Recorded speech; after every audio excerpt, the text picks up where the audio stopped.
one phrase: 1,000 friends, too few. One enemy, too many. We want to be friends with everybody.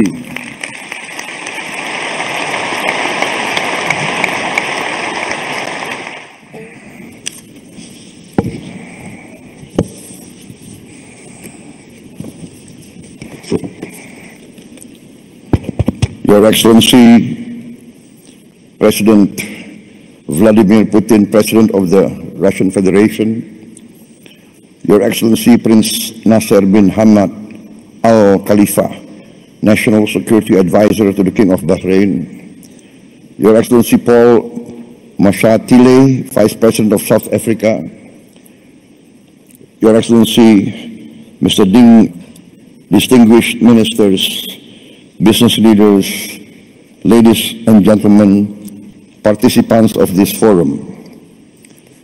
I'm honored here today to be invited and to speak in this forum, the St. Petersburg International Economic Forum 2025. This forum is a forum that combines and gathers leaders from the West, the Global South, the East, and where Eurasia meet. Indonesia views the summit as an opportunity to forge strategic trust, an opportunity to make deals in an increasingly complicated geopolitical situation.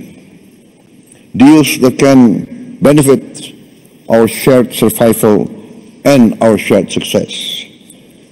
On this occasion, I would like to introduce myself. I am Prabowo Subianto, President of the Republic of Indonesia. I've just been inaugurated on 20th October 2024, and this was my first International Economic Forum, so I apologize if I'm a bit nervous.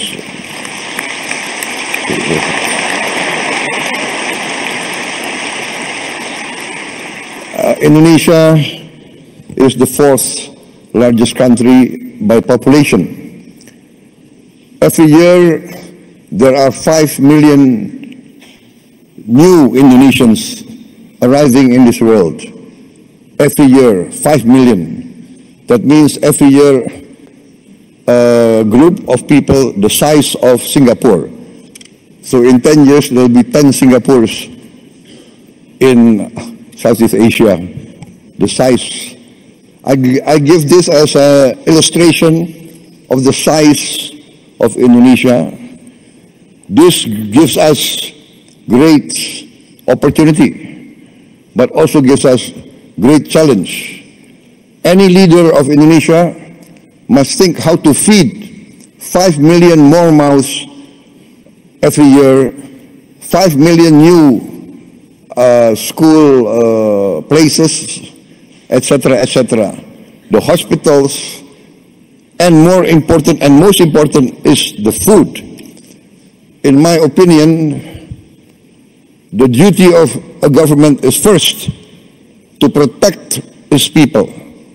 And to protect its people means to protect its people from hunger and from poverty and from the suffering of a challenging environment.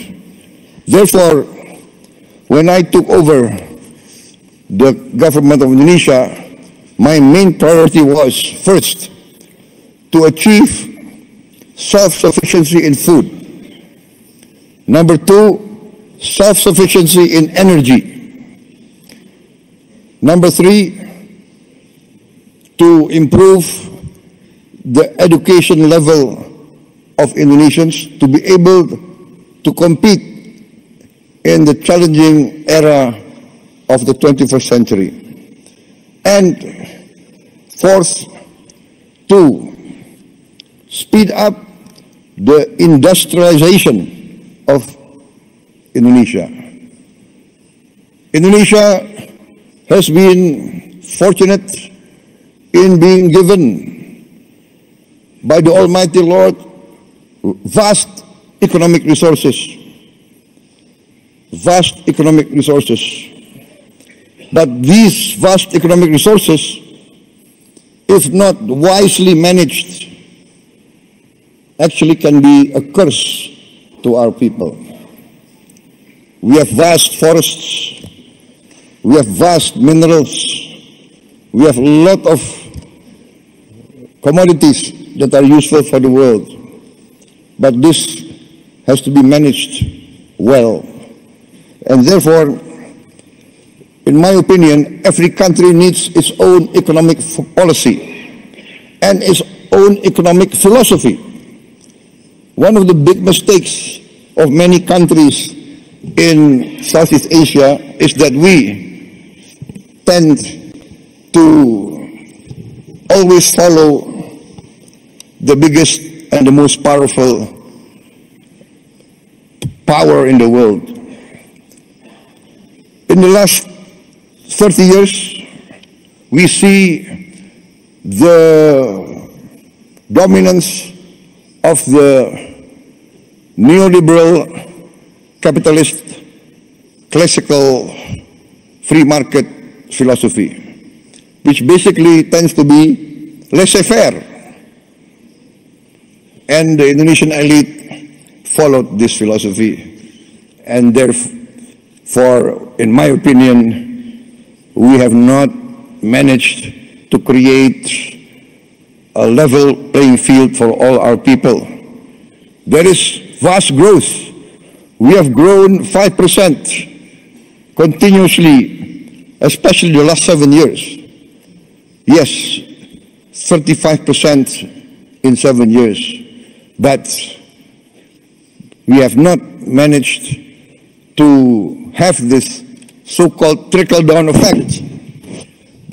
The wealth remains at the top less than 1%. And this is not a formula for success, in my opinion.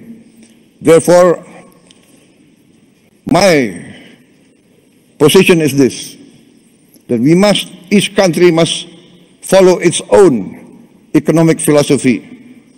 The economic philosophy that is in tune and that can be accepted by each country's culture and each country's background. Therefore, I have chosen the path of compromise, the path of the best of socialism and the best of capitalism. Pure socialism, we have seen, does not work. It's utopia. Pure socialism, we see many chances and many cases people do not want to work. Pure capitalism results in inequality, results in only a small percentage enjoying the fruits of the wealth. But our path is the path of the middle way. We want to use the creativity of capitalism, innovation, initiative. Yes, we need that. But we need government intervention to overcome poverty, overcome hunger, to intervene and to protect the weak. Because there's a danger in developing countries like Indonesia of what we consider the danger of state capture. The collusion between big capital business and government officials and political elite. In the end, the collusion between these two groups does not result in the alleviation of poverty and the widening of the middle class. Therefore, we have chosen the philosophy which, in essence and in simplicity, can be reduced to one sentence. The greatest good for the greatest many. That is our philosophy. Our government must work to bring the greatest good to the greatest many. And in this case, we have to have a clean government, free of corruption. And this, I think, is the key of rapid development. I am proud to stand here before you. In my 7 months of administration, we have achieved an increase in rice and corn production of around 50%.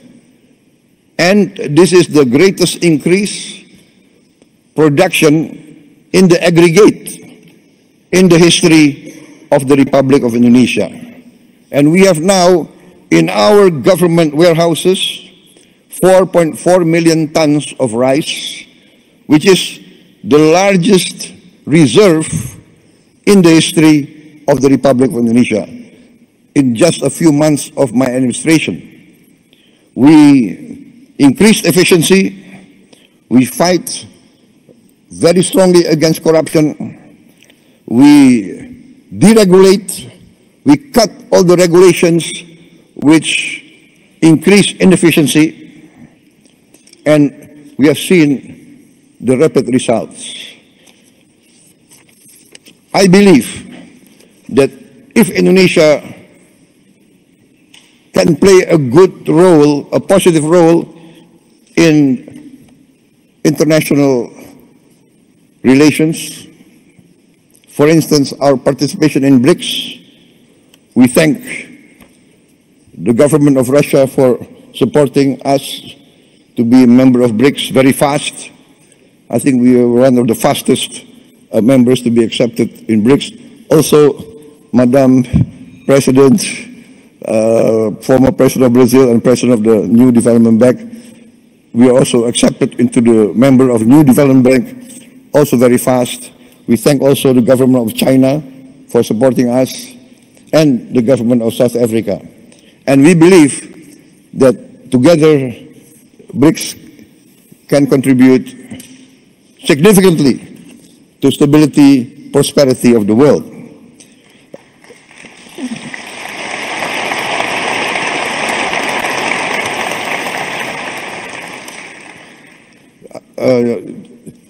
I would like just to tell us a slight story, not part of my speech, but I was asked why I did not attend the G7, but I attended the St. Petersburg Forum G5.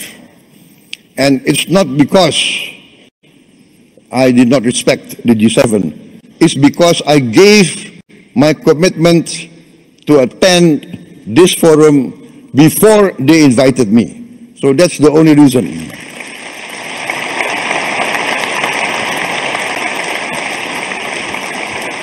So please don't read too much into the event. Sometimes political observers, they want to read, is this a political statement, right? No. Indonesia, by tradition, always non-aligned. We respect all countries. Our foreign policy is very simple.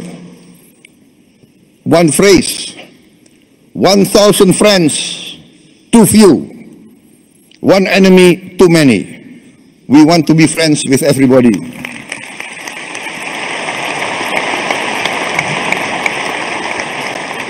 Only with friendship, collaboration, can we achieve prosperity. So thank you very much, President Putin, for inviting me.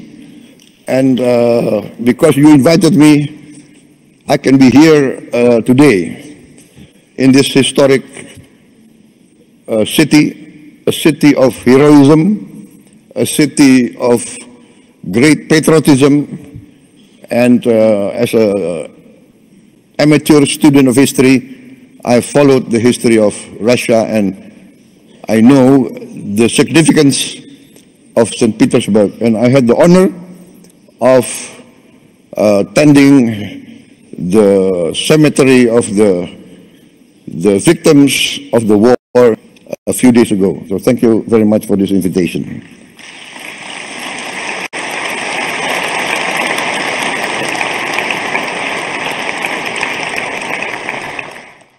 Download Tribun X sekarang, menghadirkan lokal menjadi Indonesia.